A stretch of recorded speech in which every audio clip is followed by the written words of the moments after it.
আসসালামু আলাইকুম সম্মানিত ভিউয়ার্স, দেখতে পাচ্ছেন আমার সামনে TRX 4000 মডেলের একটি অ্যাম্পলিফায়ার হেড। তো এই অ্যাম্পলিফায়ার হেডটিতে ফিল্টার বোর্ডের 4টা ক্যাপাসিটারের মধ্যে একটা ক্যাপাসিটার এখানে ব্লাস্ট হয়েছে। দেখেন এই অবস্থা, ক্যাপাসিটারের সম্পূর্ণ ক্যাপাসিটার ব্লাস্ট হয় এই অবস্থা হয়েছে। আর এই তিনটাতেও সমস্যা, এই পাশেও ফুলে গেছে, এই পাশেও ফুলে গেছে এবং ভিতরে ঢনঢন করে আওয়াজ হচ্ছে। এই দেখেন, তো আমরা এখানে 4টা ক্যাপাসিটার চেঞ্জ করছি। এটা পাইসনের অরিজিনাল ভালো মানের ক্যাপাসিটার, 10,000 প্লাস মাইক্রোফ্যারাড, এটাতে ঠিকঠাক আছে।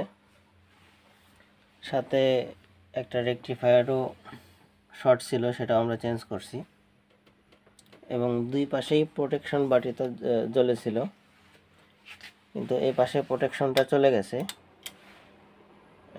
কিন্তু এই পাশে প্রোটেকশনটা চলে গেছে, কিন্তু এই পাশে প্রোটেকশনটা যায় নাই। এই জন্য আমরা সার্কিটটা খুলে নিয়েছি।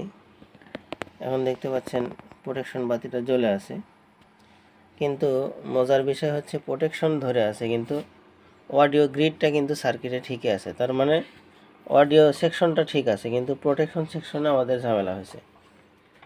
তো আমরা যদি ডাইরেক্ট আউটপুটে তারটা লাগাই, স্পিকার টার্মিনালের তার দেখতে পাচ্ছেন আমরা এই যে একটা লাগায় রাখছি এবং একটা সার্কিটের সাথে দেখেন গ্রিড দিচ্ছে এরকম।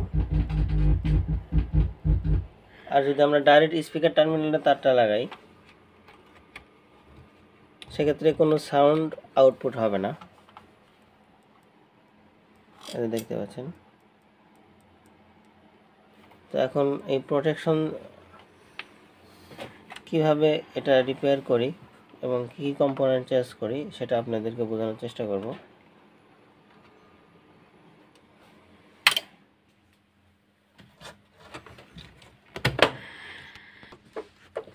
এই হেডটি একটি ক্লাস এইচ 2 স্টেপ হেড।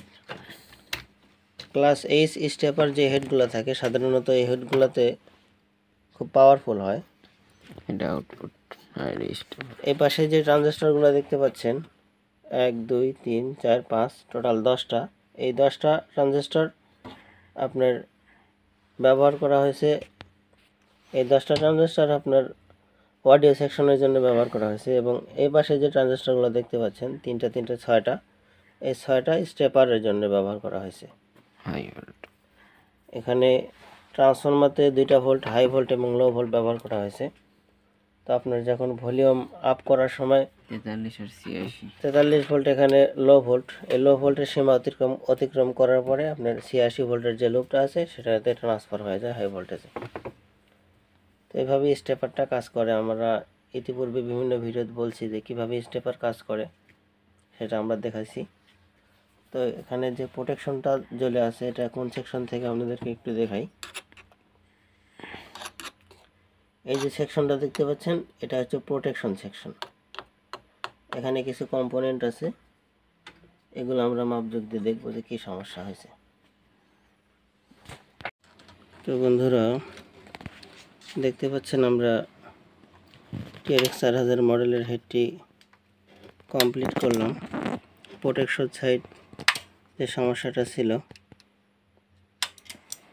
দেখতে পাচ্ছেন, এই কয়েকটা কম্পোনেন্টের সমস্যা ছিল এবং এখানে 2টা বায়াস ফিডব্যাকের রেজিস্টার খারাপ ছিল।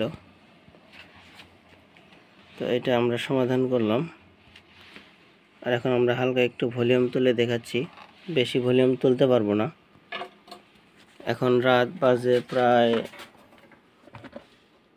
1টা 41 বাজে রাতে।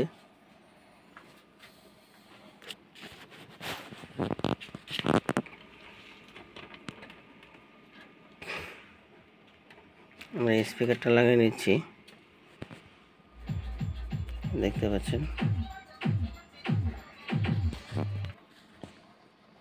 পাচ্ছেন কমপ্লিট করলাম। আমাদের ভিডিওটা যদি ভালো লাগে অবশ্যই আমাদের চ্যানেলটা সাবস্ক্রাইব করবেন এবং যে সকল টেকনিশিয়ান ভাই আমাদের ভিডিওর নিচে কমেন্ট করেন বিভিন্ন বিষয় জানার জন্য, তো আমি বলবো আপনারা যদি কোনো বিষয় জানতে চান বা জানার আগ্রহ থাকে অবশ্যই আমাদের সঙ্গে মেসেঞ্জার, হোয়াটসঅ্যাপ অথবা সরাসরি কল করে জেনে নিতে পারেন। এখন আমি এটার সমাধান করলাম একভাবে। আপনার কাছে এই সেম সেট প্রোটেকশন সেটে সমস্যা হতে পারে, কিন্তু বিভিন্ন ওয়েতে হতে পারে। তো এটার সব কিছুর সমাধান আসলে ভিডিওতে দেওয়া যায় না। এজন্য আপনাদের কাছে যদি কোনো এমপ্লিফায়ার আসে রিপেয়ারে, যে সমস্যা হবে সেই সমস্যাটা আপনাকেই ফাইন্ড আউট করতে হবে, সমাধান আপনাকেই করতে হবে। সাথে যদি কিছু সমাধানের জন্য যদি কিছু টিপস লাগে তাহলে আমাদের স্মরণ করবেন, আমরা যতটুকু পারি আপনাদের হেল্প করার চেষ্টা করব ইনশাআল্লাহ। ধন্যবাদ সবাইকে।